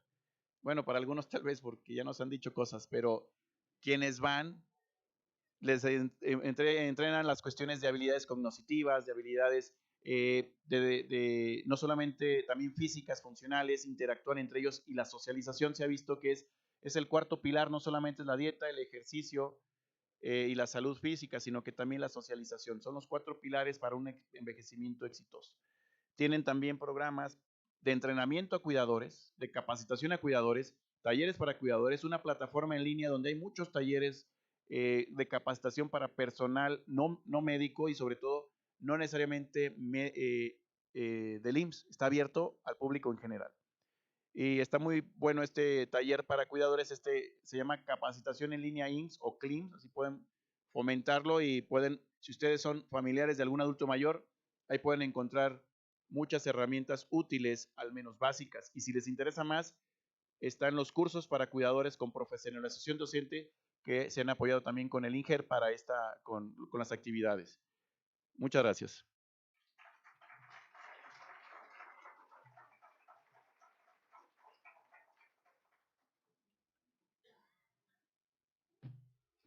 Bueno, nunca es tarde. Ya tenemos al último ponente de la sesión, que nos da importancia de la capacidad intrínseca en personas mayores, el doctor Juan Cuadros Moreno, de la Coordinación de Educación en Salud. Es médico cirujano egresado de la Universidad Nacional Autónoma de México, especialista en medicina interna, egresado de esta misma universidad y del Hospital de Especialidades Centro Médico Nacional La Raza. Realizó una estancia formativa en servicios geriátricos en el Hospital Universitario Ramón Segal de Madrid, España. Cuenta con especialidad en geriatría, egresada de la Universidad Nacional Autónoma de México, del Instituto de Ciencias Médicas y Nutrición Salvador Subirón. Trabajó en el servicio de cuidados paliativos y geriátricos dentro del Hospital Universitario de Ginebra, Suiza, del 2003 al 2014. Desde el año 2012 es miembro de la Academia Latinoamericana de Medicina de Adulto Mayor y está certificado por el Consejo Mexicano de Geriatría y Consejo Mexicano de Medicina Interna. Laboró en el Instituto Nacional de Geriatría como jefe de Departamento de Desarrollo de Recursos Humanos, especializados en la Dirección de Enseñanza y Divulgación. Ha desarrollado cursos en línea de cuidados paliativos para personas de la salud para el Instituto Nacional de Geriatría y el Instituto Mexicano del Seguro Social. Actualmente cuenta con maestría en Educación Basada en Evidencia por la Universidad del Valle de México. Doctor Cuadros, jefe del área médica de Coordinación de Educación en Salud del Instituto Mexicano del Seguro Social. Colabora con los servicios geriátricos del Instituto Mexicano del Seguro Social y también del Instituto Nacional de Ciencias Médicas y Nutrición Salvador Subirón. Y en sus áreas de interés son cuidados paliativos, geriatría y educación en salud en el área geriátrica. Por favor, doctor.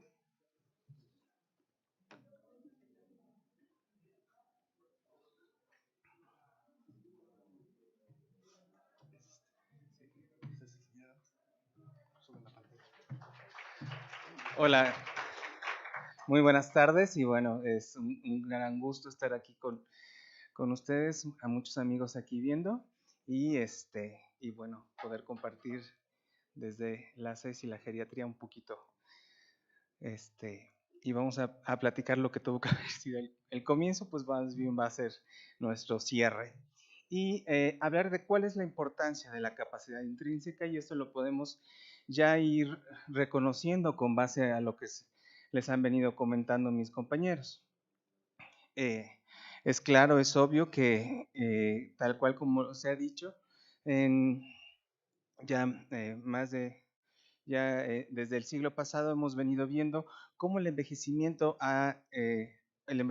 poblacional ha venido aumentando de manera acelerada, lo cual trae de la mano distintos retos para la población, para los sistemas de salud y, ¿por qué no?, para la sociedad. Y esto también, la manera en que evaluamos aquellos individuos o aquellas personas que llegan a presentar enfermedades, y no solo es ver sus enfermedades, sino qué deficiencias va teniendo durante el trayecto de su vida, verlo de una manera más global, más holística. Y bueno, en definitiva, cada uno vamos a tener distintas o diferentes trayectorias de nuestro envejecimiento, y vamos a ver que esto se influye por factores tanto del propio sujeto, pero también por factores externos a él, y que de manera tradicional, cuando nosotros estudiamos la salud, y más cuando nosotros estudiamos la enfermedad y le damos un abordaje, nos enfocamos mucho hacia los factores hereditarios, genéticos, y vemos que de manera global van teniendo un peso mucho mayor factores externos al sujeto, que hacen que pueda irse mermando el estado de salud de cada uno de nosotros. Vamos a tener nosotros, bueno, como imagino que se comentó, bueno, pues una de las políticas que se ha venido empujando ya desde hace algunos años, desde la Organización Mundial de la Salud y por consiguiente OPS, y aquí en México inicialmente con el Instituto Nacional de Geriatría, y ahora con el acercamiento que ha tenido Humberto hacia lo que es el envejecimiento saludable, y no solo en el IMSS, ¿no? Sino en las distintas instituciones de salud. ¿Y qué es lo que se busca aquí? Cuando nosotros hablamos de un envejecimiento saludable, es que estamos enfocados o encaminados a fomentar y mantener la capacidad funcional. Vamos a ver más adelante que la capacidad funcional, como la vislumbramos de manera habitual, no es tan simple, sino es más amplia, más compleja. Pero bueno, dentro de un envejecimiento saludable es mantener esta capacidad funcional y permitir, o lo que va a llevar de manera secundaria, que el sujeto desarrolle o tenga un bienestar durante su vejez. Y bueno, bienestar en un sentido muy amplio, ¿no? De hablar de términos como que estar satisfecho con lo que se realiza y con lo que se realizó en la vida, cómo ha venido siendo nuestro curso de vida, y qué perspectivas tenemos cada uno de nosotros, además de sentimientos, el sentimiento de felicidad o no que podamos cada uno de nosotros tener. Y vamos viendo que hay términos subjetivos, pero que son importantes de tomar en cuenta, y que esto va a estar influido por factores externos. Grosso modo, capacidad funcional es que podamos nosotros ser y hacer lo que es importante para cada uno de nosotros, ¿no? Y esto, bueno, pues está tocado o está influido, ya sea por esa capacidad que tenga, no, por la, no me estoy yendo hacia adelante,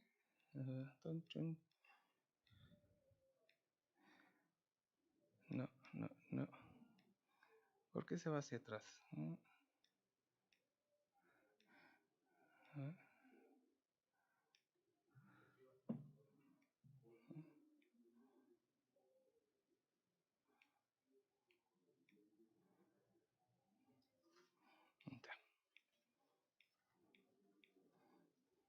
Ok, entonces esta capacidad funcional va a estar, se va a influir tanto por factores como son que podamos tener acceso a satisfacer nuestras necesidades básicas, esto es, entendido en que podamos acceder a un sistema de salud, a un sistema educativo, que contemos con, con un sistema o con una capacidad de movilidad, no solo del sujeto por sí solo, sino también con los medios que favorezcan que él pueda movilizarse en su entorno o más allá de su entorno. También esta capacidad de mantener la relación con los demás individuos que se encuentran a su alrededor. Vemos que existe un componente también cognitivo, que es el aprender, el crecer, el tomar decisiones, y la capacidad de contribuir hacia la sociedad. Es por eso que les decía que previamente nosotros considerábamos, o cuando escuchamos ese término de funcionalidad, pues nos quedábamos en lo físico, ¿no? Y aquí va siendo sí lo físico, pero también este acceso a múltiples recursos externos al sujeto. Y dentro de la capacidad intrínseca, capacidad funcional, vamos a tener lo que se conoce como la capacidad intrínseca, que es esta capacidad que tanto física y cognitiva que tenemos cada uno de nosotros y que vamos manteniendo durante nuestra vida, o que podemos ir perdiendo también durante nuestra vida. ¿Por qué? Porque se va afectando por distintos factores, como es la interacción con las demás personas, como es el entorno. Y cuando vemos qué factores pueden o están influyendo para mantener nuestra capacidad intrínseca aquí dentro de un cubo, pues observamos, está el cubo y bueno, dentro del cubo está lo que es la capacidad intrínseca, y vemos que un porcentaje mínimo es la que va a influir sobre esto, sobre esta, que es alrededor de un 25%, y hasta un 75% es lo que influye factores externos, va a influir en lo que es nuestra capacidad intrínseca. Vamos a verlo o entender mejor la capacidad intrínseca cuando analizamos cada uno de los dominios con lo que ella cuenta. Dependerá el estudio entre los americanos o los europeos, hablan de 5 o 6 dominios, pero podemos decir que al nosotros estudiar la capacidad intrínseca, vemos que hay un dominio cognitivo. Dentro de este dominio cognitivo estamos tomando en cuenta la memoria y sus distintos tipos, la inteligencia entendida como esta capacidad que se tenga para aprender, comprender, tener un pensamiento crítico, adaptarnos, ¿no? Y, aplicar lo aprendido y, y resolver problemas. También va a existir o existe un componente motriz, en el cual los factores que se han visto o que se describieron dentro de estos componentes, estaría lo que es el balance, lo que es la fuerza muscular, lo que es la marcha, a nivel sensorial, lo que es lo visual, lo auditivo, vitalidad, entendiendo como esa homeostasis que existe entre las diferentes producción hormonal que se tiene, el metabolismo que nos va a llevar a esto, y bueno, inicialmente se hablaba de una función cardiorrespiratoria y psicológico, bueno, el estado de ánimo. Es por eso que es importante hacer evaluación de cada uno de estos puntos. A diferencia de lo que es, por ejemplo, la fragilidad, dentro de la capacidad intrínseca se busca ver al individuo o idealmente poder identificar a cada uno de los individuos desde el momento en que se encuentra en un estado no patológico. Eso sería lo ideal y por eso es que se hace toda esta batería de evaluación. ¿Por qué envejecemos diferente? Pues definitivamente porque hay factores internos, como es la herencia, como es el lugar donde vivimos, y esto nos va a afectar, por ejemplo, a la facilidad que tengamos, y aquí podemos estar pensando en determinantes sociales, ¿no?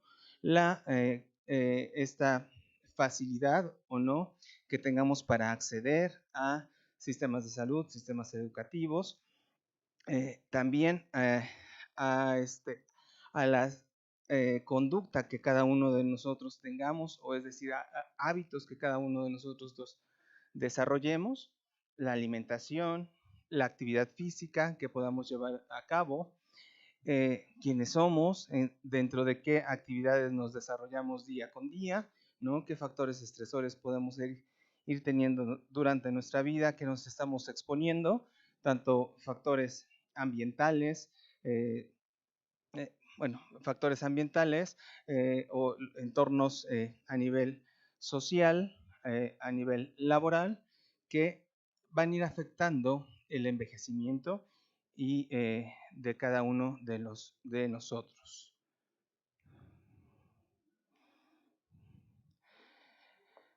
Entonces, esta capacidad intrínseca, que como les decía, o haciendo un resumen, ¿no? Se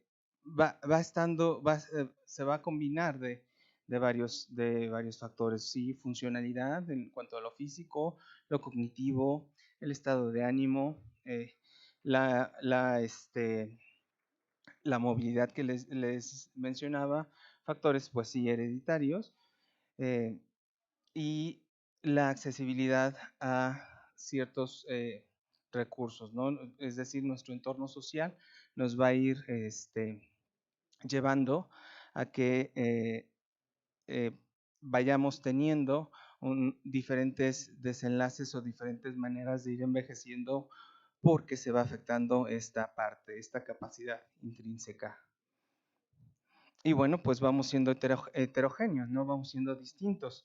Va a depender, insisto, de las ayudas que podamos tener, la actividad que realicemos, dónde crecemos y a qué servicios accedemos, entre otras tantas, ¿no? Y podemos ir teniendo distintas trayectorias de lo que es nuestra capacidad intrínseca, todo este constructo, ¿no? Podemos llevar una trayectoria prácticamente recta y caer hasta el final de la vida. Esto a pesar de que estemos expuestos a factores estresores. Eso habla que este organismo, este cuerpo, esta persona tiene una capacidad de resiliencia mayor, pero esa capacidad de resiliencia pues se fue afectando a través de la vida, ¿no? A través de lo donde estuvo expuesto. Podemos tener una trayectoria en la cual exista un acontecimiento, el que les mencionaba, y que va a hacer que disminuya la capacidad de esta persona con un cierto momento o con cierta recuperación. Igual va a depender de esa resiliencia que tenga, ¿no? Puede ser que se recupere de manera inmediata su estado basal, que no lo haga, y que quede más abajo que la población en general, o inclusive puede ser un sujeto que lleva una trayectoria, pues, en la cual existe una disminución paulatina de toda su capacidad intrínseca. Y bueno, insisto, aquí tenemos la capacidad, funcional también. Y bueno, dependiendo lo que vaya lo que se vayan perdiendo y la manera en que reacciona cada uno de nosotros, podemos tener una capacidad alta y estable, ¿no? Una capacidad tanto física como intrínseca deteriorada o una pérdida considerable de esta capacidad. Y va a ir dependiendo de cada uno de los factores que van afectando al sujeto. Y aquí, insisto, es la importancia de que se vayan identificando de manera global cada uno de estos factores que forman la capacidad intrínseca y la capacidad funcional para poder hacer intervenciones de manera temprana. Por ejemplo, podemos tener personas que son funcionales y que están teniendo una capacidad alta y estable, que no están teniendo pérdidas ni visual ni auditiva, cognitivamente se encuentran estables, emocionalmente no se identifica algún trastorno, tiene adecuados accesos a los servicios a los servicios de salud, escolaridad, ingresos económicos, irse disminuyendo, ¿no? A una persona que ya comienza a tener alguna enfermedad o que comienza a tener un déficit auditivo, un déficit visual, ¿no? Trastornos ya en la marcha y finalmente alguien que va siendo totalmente dependiente. Y se conoce que conforme se van afectando cada uno de las variables que conforman que van conformando este constructo, el riesgo de dependencia va siendo mayor, el riesgo de desenlaces adversos a nivel hospitalario va siendo mayor riesgo de mortalidad. Entonces vamos teniendo diferentes alteraciones. Y bueno,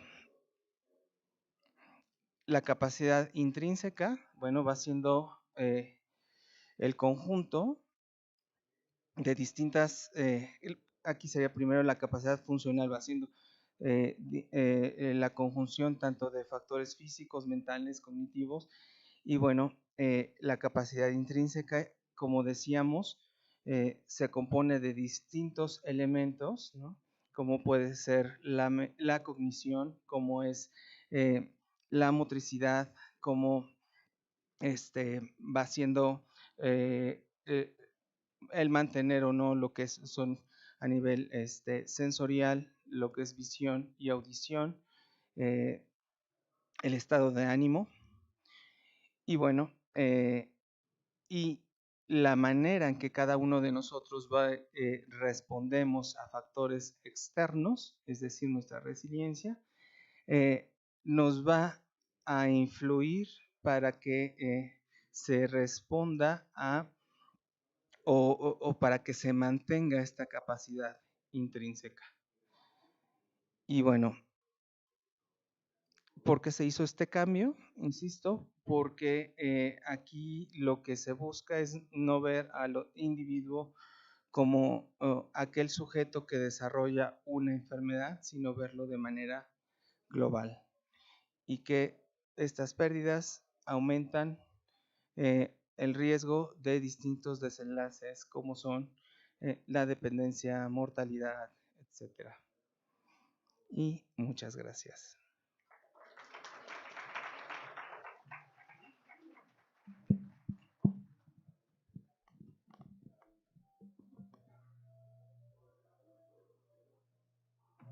Nos queda un poquito de tiempo si alguien tiene preguntas y mientras, no sé si hay otro micrófono o tienen que pasar.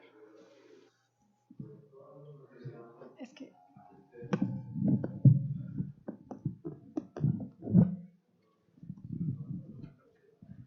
Sí.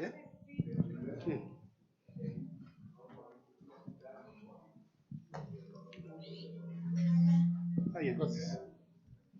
Gracias, buenas tardes por la mesa, la verdad muy, muy interesante. Y mi pregunta es, dado que México ya está saliendo del bono demográfico, donde digamos la gente en edad productiva pues, puede sostener a los de abajo y a los de arriba, y algunos autores hablan del tsunami demográfico para nuestro país. La pregunta es, ¿estamos suficientemente preparados para lo que se viene en un futuro? En términos hablo de infraestructura clínica, infraestructura social, pero también en las cuestiones de pensiones, ¿no? Que viene, por ejemplo, en el presupuesto de 2024, un tercio de lo que se va a gastar va a ser para pago de deuda y para pensiones. Probablemente en el sentido de que se vaya arrastrando más la pirámide poblacional hacia arriba, pues viene una sumatoria de condiciones adversas para gran parte de la población.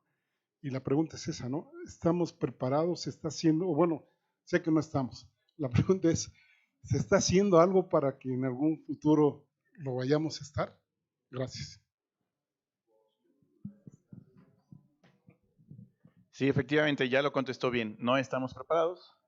Sin embargo, estamos preparándonos para. Como lo comentaron en la primera presentación, a México le va a costar 25 años y alcanzar duplicidad, a pasar a ser una población envejecida. A partir del 20% de nuestra población total, las poblaciones se conocen como poblaciones envejecidas. A partir del 25, algunos ya hablan de superenvejecimiento, que es lo que ya están pasando en algunos países de Europa, que les costó 180 años, 100 años, Suecia, por ejemplo, que tiene una gran calidad de vida, para pasar a esta etapa que nosotros daremos 25 años y ya llevamos 10, ellos tardaron 100. Lo que estamos presentando justo es eso, se están formando cada vez más geriatras, más especialistas en geriatría, se están abriendo servicios, se están creando consultorios en consulta externa, la investigación clínica se está desarrollando también cada vez más en esta edad. Entre otras cosas que se están haciendo, se proyecta para el siguiente sexenio a los derechohabientes, al menos a los del IMSS, tener un servicio de cuidados a largo plazo. ¿Qué es esto? Así como hay guarderías para niños, el plan es también tener una cobertura para los derechohabientes en este tipo de procesos. No es solamente del IMSS, se requiere cambios, estructuras, cabildeo y que los planetas se alineen para poder llevar a cabo todo esto, pero se están haciendo muchos cambios que yo creo que al menos, igual mis compañeros del 2010, que podemos comentar ahorita en el 2023, pues se nota ya una gran diferencia, ya todo el mundo sabe que la geriatría es una especialidad necesaria, ya se hicieron los cambios en la Ley General de Salud para que sea una especialidad troncal, ya no hay los menos de 100, yo recuerdo nuestros maestros siempre decían, no hay geriatras, somos muy poquitos, y ahorita ya están diciendo, ¿qué vamos a hacer con tantos geriatras? Entonces creo que vamos bien en ese sentido, claro que nos falta mucho, y en salud recuerden, cuando lleguemos al 100% en salud será una falacia, nunca. Siempre habrá algo más, siempre habrá otras necesidades, pero se está desarrollando y se está aplanando el terreno para llegar al menos a un envejecimiento con mayores recursos como los que tengamos o se tienen actualmente. Yo solo agregaría que en realidad pues sí hace falta hacer muchísimas cosas y que es responsabilidad de todos, ¿no? O sea, cada uno por nuestra cuenta podemos hacer algo para nuestro proceso de envejecimiento a nivel de la familia y a nivel de la ciudad en general. También es muy importante contrarrestar el viejismo que ya mencionaba Humberto en su presentación, porque de ahí depende que todo lo demás vaya avanzando, ¿no? Ciertamente el tema cada vez está más presente en las agendas, tanto públicas como políticas, pero los cambios pues toman tiempo, ¿no? Y desde cambiar la mentalidad de cómo vemos al envejecimiento, a la vejez, a las personas mayores, que eso implica un cambio cultural que pues va a tomar generaciones, ¿no? Pero si todos contribuimos, que de hecho esa es la premisa del diseño de las Naciones Unidas de Envejecimiento Saludable, pues se va a ir avanzando. Y bueno, son retos que si bien en otros países podemos decir que existe un mayor avance, la verdad es que vamos viendo que igual van teniendo que hacer adaptaciones, ¿no? Edades de retiro mucho mayores,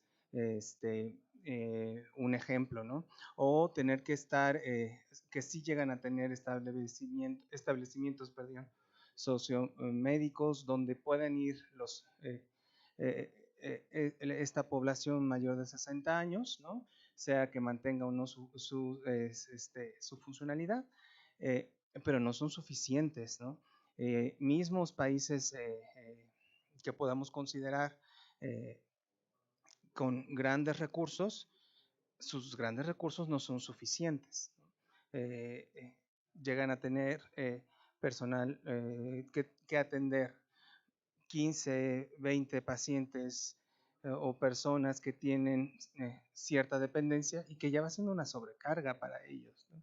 Entonces, en realidad, si estamos preparados, pues ya como decía Humberto, ¿no? Que se están haciendo cosas, sí, y son cosas o son acciones que se vienen tomando a nivel global y a nivel mundial, pero es y seguirá siendo un gran reto, ¿no? Este avance científico nos llevó a una mayor longevidad y eso es bueno, pero ahora estamos enfrentándonos al otro reto, ¿no? Cómo poder afrontar los problemas o situaciones que se presentan en este grupo poblacional. ¿Alguien más? Hay un piloto del programa ICOPE en 4 países, en la India. Ahí la pregunta es, primero, ¿qué tipos de servicios de salud y si los servicios de salud se involucran en el financiamiento o son pagados de impuestos generales o cómo se implementa eso?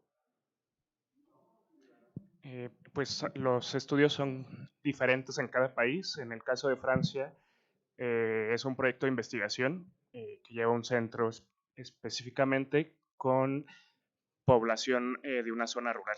Y ahí la manera en que se implementó esta prueba piloto es que las personas se les dio una aplicación móvil y ellos se autoevaluaban.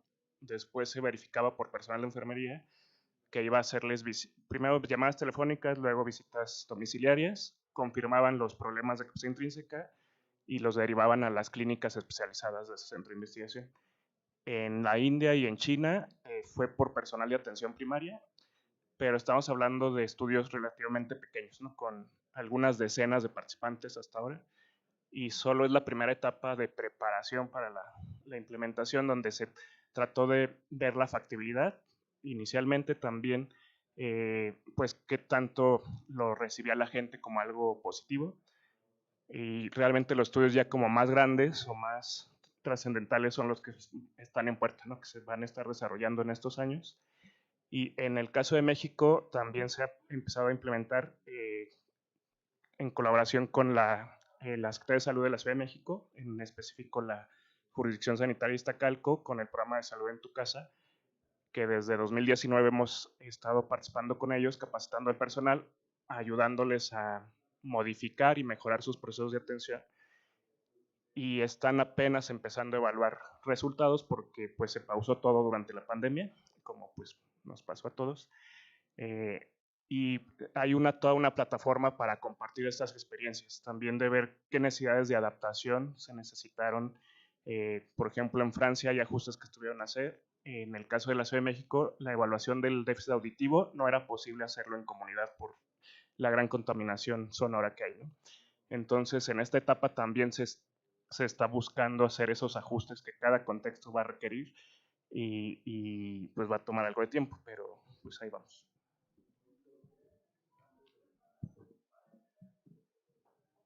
¿Ya nadie? Bueno, para yo dormir tranquila me faltó agradecer a la Fundación IMSS que nos ha apoyado muchísimo y a todos los adultos mayores que participan en COSFAM, que nos dan su sangre, su tiempo, sus respuestas. Yo sé que no hay ninguno aquí, pero agradecerles su participación con nosotros. Bueno, finalmente también queremos mencionar que hay una colaboración con Geriatrims, la unidad de envejecimiento que tiene 20 años ya de fundada, está haciendo una colaboración estrecha con Geriatrims para poder apoyarlos en la investigación, tanto clínica como epidemiológica, y poder sacar frutos y hacer estas evaluaciones que se necesitan. Y les agradezco mucho su participación a todos ustedes y buen provecho, o ya comieron, creo que ya, ¿verdad? Y ahí les vamos a dar su reconocimiento a los doctores, por favor. La doctora Paula García de la Torre.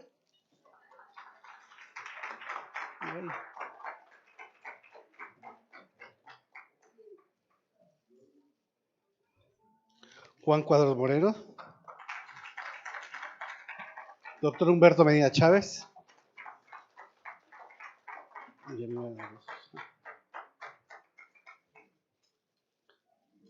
El doctor Eduardo Sosa Tinoco. Y al doctor Sergio Sánchez García.